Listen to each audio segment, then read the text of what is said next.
estamos aqui para mais um programa Momento Pet. E hoje eu tenho um convidado bem especial aqui, que ele também é médico veterinário e deputado do nosso estado, Gabriel Souza. Obrigada por ter aceito o convite.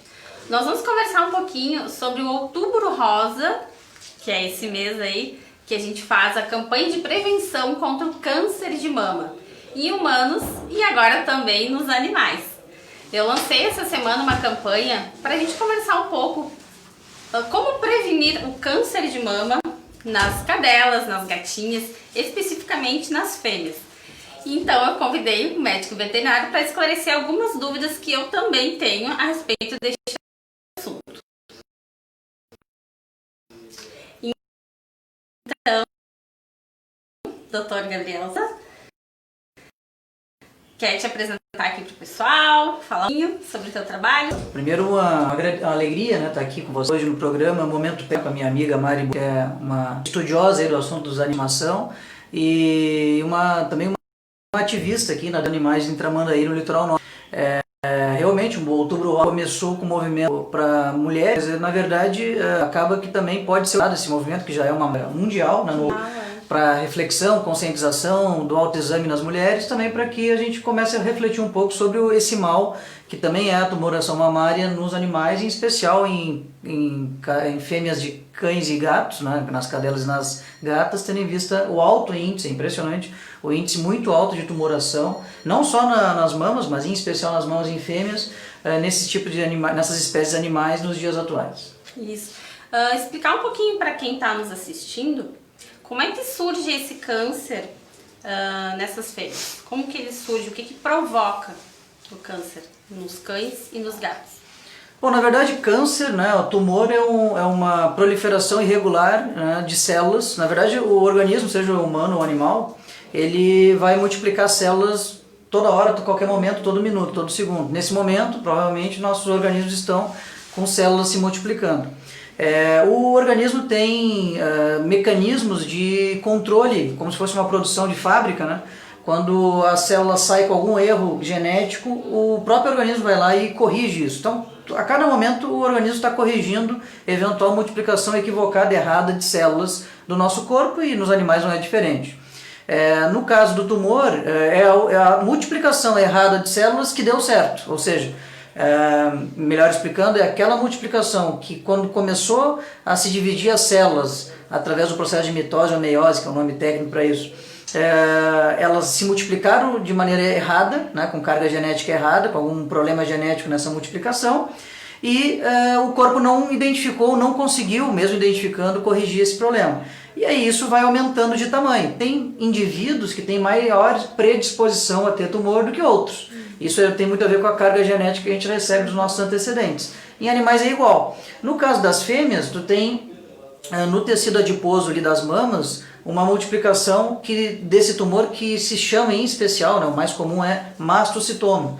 Né? E esse tipo de tumor, são vários, mas esses tumores, portanto, que se tem tropismo, tem preferência pela glândula mamária, eles ocorrem devido à preferência por esse tecido, né? Um tecido adiposo, né, gorduroso, de gordura, glandular, porque ali que vai ter as glândulas que vão produzir o leite materno, e também acaba tendo correlação com a questão genética e a questão hormonal, né? Então, quantidade de hormônio feminino, né, que chama-se resumidamente em estrógeno, que tem no corpo da fêmea. Então, isso tudo são elementos que cada indivíduo tem uma peculiaridade.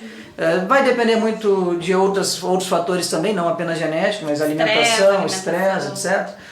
Contato com questões que possam incentivar, estimular a proliferação de células tumorais, né?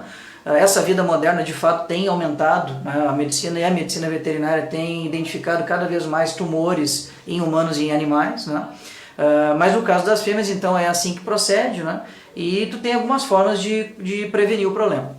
Isso. Então, é uma explicação super técnica para a gente entender. E eu queria te perguntar, assim, quando que começa a dar sinais? Com a incidência maior de sinais desses tumores? Tem uma idade específica nas fêmeas? Tipo 6 anos, eu ouvi falar alguma coisa? De 6 a 10 anos? Gostaria que tu confirmasse esse dado pra gente. Assim, em geral, fêmeas mais jovens têm menos tumores. Fêmeas mais idosas têm mais tumores. cada cão, cada gato tem uma capacidade de longevidade, ou seja, a quantidade de tempo de vida que eles vão ter, que vai depender de muitos fatores também, mas entre os quais o tamanho da espécie, as características daquele indivíduo, né? Então, por exemplo, em cães de raças maiores, em tese, tu tem um tempo de vida diferente dos cães de raças menores, né? Tem alguns cães de raças, como por exemplo os braquicefálicos, que são aqueles cães com o rosto achatado, né, com o focinho curto. Pug, Lhasa Apso, Shih Tzu, Bulldog, em inglês, Bulldog francês, Boston Terrier, entre outros, que tu tem características anatômicas que fazem eles viver menos, em tese, né? Claro que tem indivíduos que passam da média, tendo em vista a questão respiratória, né, e tal. Então é muito relativo, mas o fato é que, de verdade, né, a ciência aponta que em animais mais jovens tu tem menos predisposição de geração de tumor, o que não significa que algum indivíduo ou outro possa apresentar tumoração mais cedo do que mais tarde na sua vida. Isso também acontece, né, em humanos, né? Em humanos também, quer dizer, os tumores acabam aparecendo, em geral, em idades mais avançadas, não significando que em idades menos avançadas, em jovens, não possa acontecer. Em animais é mais ou menos parecido. Eu diria que essa idade de 6 anos, 5 anos, 7 anos, a depender do indivíduo, é uma idade de fato que tu começa a notar com mais frequência em alguns indivíduos a questão da tumoração ou o desenvolvimento mais acentuado, mais rápido, da tumoração que já existia e que não crescia. A gente percebe que isso quando acontece muito rápido, né? Nessa minha experiência com animais e na própria pet, a gente vê se às vezes o cliente chega e daqui a uns meses ele desenvolve ali um carocinho e em pouco tempo, né, começa a crescer. Realmente é um processo bem acelerado em alguns animais. E também eu gostaria de ressaltar que, como tu falaste, eu leio também, pesquiso bastante. Eu percebo assim que a injeção que é dada, essa anti-sil, que é vendida facilmente, né, doutor Gabriel, nas agropecuárias dos bairros, e o pessoal tem acesso muito fácil a essa injeção, e que acaba também gerando aí esses tumores. O que tu teria para falar sobre essa injeção anti-sil? Bom, então, assim, sobre a questão da injeção anti-sil. O sil vamos pegar cadelas, né, as fêmeas de cães. O período estral da cadela tem 4 fases, né? Chama-se diestro, proestro, metaestro e estro, tá? Então, o estro é aquela fase que a fêmea está fértil, né? Que ela vai aceitar o macho na cobertura do macho. O proestro é uma fase anterior que ela dá sinais da manifestação do macho, né, sinais do cio, né? Então ela começa a ter corrimento vaginal, começa a ter mudança de comportamento e tal. Depois do proestro vem o estro, que é aquela fase ali, geralmente de 5, 7 dias, que tu vai ter de fato a seita da monta e tal. E depois tu tem as outras fases. Bom, tendo gravidez ou não, né? Quer dizer, se tem gravidez, para o ciclo estral, faz a gravidez, terminou a gestação, faz o parto, tu vai voltar a ter o ciclo estral. Cadela e gatas, né, não entram na menopausa, né, como em mulheres, né? Então tu vai ter manifestação de cio desde que o corpo tenha condições hormonais, orgânicas e nutricionais para manifestação de cio, porque na natureza os animais, quando estão muito fracos, o corpo começa a regular a diminuição da manifestação estral, né? Ou seja, diminui o cio. Ou seja, tá o cachorro muito subnutrido, né, a fêmea muito subnutrida, desidratada. Bom, aí o próprio organismo maneja isso. Mas em condições normais isso vai pro resto da vida. Tanto é verdade que tem fêmeas aí em idade avançada, né, já vi situações aí de fêmeas de mais de 15 anos de idade, né, cães e gatos, que acabam manifestando aí cio e eventualmente até ficam prenhas, né, ficam grávidas. Então, essa questão da injeção, voltando à questão das 4 fases, né? As 4 fases, eu não consigo saber qual é a fase que a fêmea está depois que ela passa do estro, né? Depois que ela passa da fase que clinicamente, que visualmente eu consigo ver que ela está no proestro. Eu conseguiria, claro, se eu tivesse que fazer exame de sangue e tal, mas geralmente a injeção é dada em qualquer desses momentos, em qualquer um desses momentos. A injeção, o proprietário leigo, faz a injeção em qualquer uma dessas fases. E em cada fase tu tem níveis de hormônios femininos, que é o estrógeno, a progesterona, entre outros. Então quer dizer, tu vai injetar mais hormônio feminino numa das fases. Por quê? Porque a quantidade de hormônio é o que faz não entrar no cio. né? Então, quando tu tem uma queda e uma subida do estrógeno, entre outros hormônios, que são vários, né? Mas basicamente a injeção tem esse raciocínio. Então, o que acontece quando eu coloco muito hormônio num indivíduo? Eu aumento a possibilidade de proliferação irregular de células gerando tumor, né? É por isso que injeção anti-sil não é recomendado tecnicamente. Por quê? Porque ela aumenta significativamente o número de tumoração, em especial mamária, nas fêmeas. Tendo em vista que eu estou injetando hormônio em momentos onde eu não sei exatamente o que está acontecendo no ciclo estral da cadela ou da gata e acabo prejudicando ao invés de ajudar a vida da gata. E o argumento econômico, que é mais barato a injeção do que a castração, não confere também, porque é muito mais caro cuidar do tumor mamário, não é, do que castrar, né? Além do que não tem, a vida do animal não tem preço, né?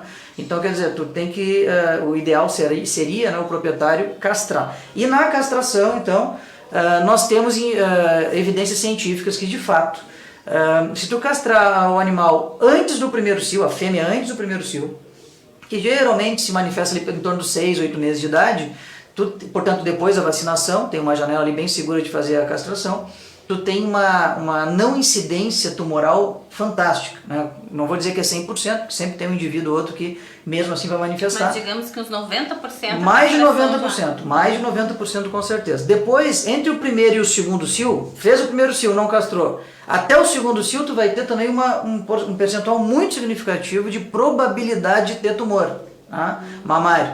E o terceiro cio, entre o segundo e o terceiro, tu vai ter uma probabilidade pequena, mas ainda uma probabilidade menor de ter tumor mamário. Depois do terceiro cio não faz diferença. Então essas são as evidências científicas. O que isso mostra? Mostra que o hormônio tem tudo a ver com a manifestação tumoral em glândulas mamárias em fêmeas, porque quando eu castro, eu tiro também, reduzo a manifestação de hormônio feminino. Então, quer dizer, quando a gente faz isso, porque a gente tira os ovários, né, que é exatamente a glândula hormonal, a glândula hormonal feminina. Então, a castração o nome técnico é ovário-salpingo-esterectomia, que quer dizer, em bom português, o médico veterinário retira o útero, as tubas e os ovários da fêmea, né? Fazendo com que diminua, como falei, essa circulação no sangue de hormônios femininos e acaba, não vai deixar de ser fêmea, obviamente, de ter comportamento feminino, inclusive, mas ela vai acabar tendo menos chance de ter tumoração. O que só mostra a importância da castração e a importância de não administrar vacinas anti-sil em fêmeas de felinas e caninas, tendo em vista essas questões que eu coloquei. Então, gente, olha só, chegou aí no ponto que eu queria, né, que seria o ápice aqui da nossa conversa, realmente que é falar sobre castração, a importância de castrar o nosso animalzinho. Antes aí do primeiro cio, se possível, pegou o animal filhotinho, né, castrar, e também outras doenças que a castração previne, que também acredito que seja a questão do estresse na fêmea quando ela entra no cio. Se confirma isso, a fêmea acaba ficando um pouco estressada. O próprio TVT, é isso? Tumor venérea, que é um tumor que é na relação que eles têm, eles também transmitem doenças entre eles. Então, a castração, além de prevenir tantas doenças e as crias indesejáveis, continua sendo a solução aí para muitos dos problemas, tanto das fêmeas quanto dos machos também, que acabam fugindo atrás das fêmeas no cio. É todo um problema em torno dessa questão de fêmeas no cio. Sem falar que as fêmeas, né, doutor Gabriel, elas, na hora da relação, que elas acabam cruzando aí, elas também acabam adquirindo doenças que são transmissíveis, que é o TVT, que a gente já falou também aqui, e também essa questão de crias, né, reproduzir animais nas próprias residências. É uma bandeira que eu sempre levanto aqui, de que deixar para quem tem realmente carnil legalizado, a própria sinofilia que faz as cruzes aí com inseminação, mas são pessoas legalizadas que têm médico veterinário, que vendem esses filhotes de forma legal. Então eu sempre penso assim, adquirir um animalzinho, adotou, comprou, é para sua família, é para si, não é para ganhar dinheiro com aquele animal. Então eu defendo muito isso na causa, de que só assim a gente consegue regular essa proliferação e esse aumento da população canina, que gera realmente muitos problemas, tanto para o nosso município, que acaba tendo que custear tudo isso, que esses animais acabam sendo abandonados porque muitas vezes as crias acabam sendo de raças indefinidas e o pessoal, né, não tem mercado para comprar esses animais, eles acabam sendo abandonados ou doados para qualquer pessoa. E aí é todo um ciclo que entra, e daí essas fêmeas também vão entrar no cio e por diante vai ter todo esse problema. Eu gostaria que falasse um pouquinho mais então sobre o TVT, para as pessoas. A gente fala muito aí em castrar, mas tem essa doença, que é a doença transmissível entre fêmeas e machos, que dá bastante despesa também, dá bastante custo para os tutores de animais. Sim. Bom, a castração tem, né, inúmeras vantagens, não há nem como elencar todas elas aqui pela falta de espaço de tempo, mas basicamente é o seguinte, né? Eu vou citar duas doenças importantes que podem se manifestar no caso da não castração, né? Em fêmeas, né? Veja, primeiro, castração, ela obviamente tira a libido, tira o comportamento sexual, porque vai acabar com as fases do estro, né? Como eu falei ali, proestro, estro, anestro, diestro e tal. E ela vai, com isso, evitar a cruza. Evitando a cruza, tu evita a contaminação de doenças venéreas transmissíveis entre macho e fêmea. A principal doença venérea transmissível entre macho e fêmea em caninos, tumor venéreo transmissível, vulgo TVT, né, a sigla é TVT. TVT é um tumor que faz uma proliferação de células tumorais na vagina da fêmea, na vulva da fêmea, e ela é combatida, né, tratada com quimioterapia. Né? Então o médico veterinário vai ter que administrar quimioterápicos endovenosos na fêmea, em geral uma vez por semana, talvez até em alguns casos 2 vezes por semana por algum período. Isso gera um transtorno para a fêmea, porque toda a quimioterapia gera um transtorno no organismo, faz imunossupressão, né? Gera diversos malefícios ao organismo, mas é claro, tem o benefício de curar ou de buscar curar o TVT. Então o TVT realmente é um problema, né? E seguidamente a gente encontra aí cães de rua com o TVT, tendo em vista que não estão castrados. E o segundo problema, né, que também é tão importante quanto, que é daí não devido ao ato sexual dos animais, mas também é muito importante em felinos também, que é a questão do piômetra, que é a infecção uterina. É muito comum, né? Aliás, direto um proprietário me telefona, eu estou com a minha cadelinha aqui com um corrimento vaginal persistente, com um odor ruim, né? Um cheiro ruim, e aí o que eu faço? Imediatamente cirurgia. Não tem absolutamente nenhum outro tipo de tratamento para piômetro. Não tem medicamento que cure, não tem tratamento que cure. O tratamento é cirúrgico, é a retirada do útero. Aí tu vai ter que castrar obrigatoriamente a fêmea sob pena de a cadela ir a óbito, né? Então é muito importante considerar que o piômetro, que também é decorrência por questões hormonais, né? Essa proliferação bacteriana no útero da fêmea, ela também vai ser corrigida e prevenida, melhor dizendo, com a castração, né? E além disso, em caso de machos, né, a castração ela diminui o comportamento masculino, que é o que faz. O que é o comportamento masculino pelo menos em cães e gatos, né? É o aumento da agressividade, né? O aumento que em inglês chama random, né? Que é digamos, a vontade de perambular pelo território, né? Então a randomização do animal, né? O macho ele tem o território, o macho do cão e do gato ele tem um território, ele vai urinar no território para demarcar o território, então essa característica masculina de urinar em todos os cantos para demarcar o território, não pela vontade menor de fazer de urinar, de fazer xixi, mas é pelo fato de demarcar o território com menos incisividade, perambular pelo território, né, o gato principalmente, que, né, às vezes escapa e tal, vai perambular, né, e também as brigas entre machos, porque tu tem na organização hierárquica do grupo de cães e gatos, tu tem uma hierarquia onde tem os machos alfa, né, que vão ser aqueles que vão dominar os demais. E aí na possibilidade de cruzamento com fêmeas, esses machos eles impõem a sua agressividade perante os demais. Então o macho castrado primeiro não vai ter libido, né? Vai continuar com testosterona circulando no corpo, seguidamente enquanto proprietários homens, né, tutores homens com receio de castrar o seu cão macho e tal, né?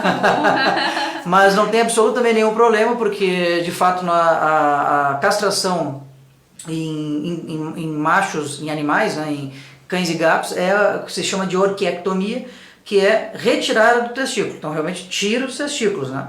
Mas continua com um nível sérico de testosterona circulante no corpo, né? No sangue. Ele apenas vai diminuir de fato o nível de testosterona no corpo, porque isso vai fazer com que ele perca a libido e perca a característica masculina do animal, né, da espécie animal, que são, entre outras tantas, essas que eu destaquei, né?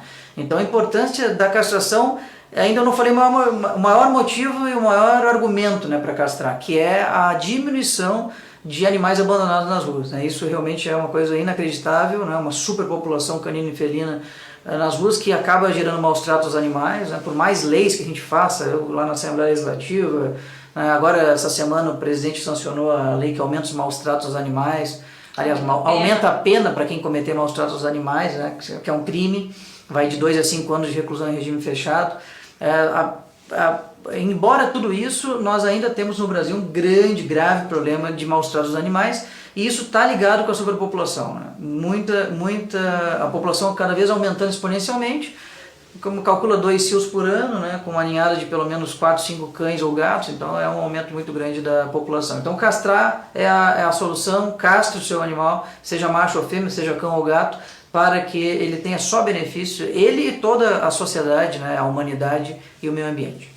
Então, gente, espero que vocês tenham gostado dessa explicação técnica aqui do médico veterinário e também deputado lá na Assembleia, que está sempre encaminhando leis para que a gente consiga diminuir essa população canina, e também toda essa lei de amparo a maus tratos. Enfim, essas políticas públicas aí tão essenciais pra gente. Então, castração sempre é a solução, previne aí, ó, quantas doenças das fêmeas, previne a superpopulação canina e o câncer de mama nas fêmeas. Então, castrar cães e gatos, castrar as cadelas principalmente e as gatinhas, para que a gente consiga aí diminuir também o câncer de mama nos animais. Tá bom, gente? Obrigada por ter aceitado o convite, por ter esclarecido tanto aqui pra gente sobre esse assunto. Gente, informação sempre é muito bem-vinda. Obrigada por ter nos assistido aqui até o final e até o próximo programa, então. Um beijo!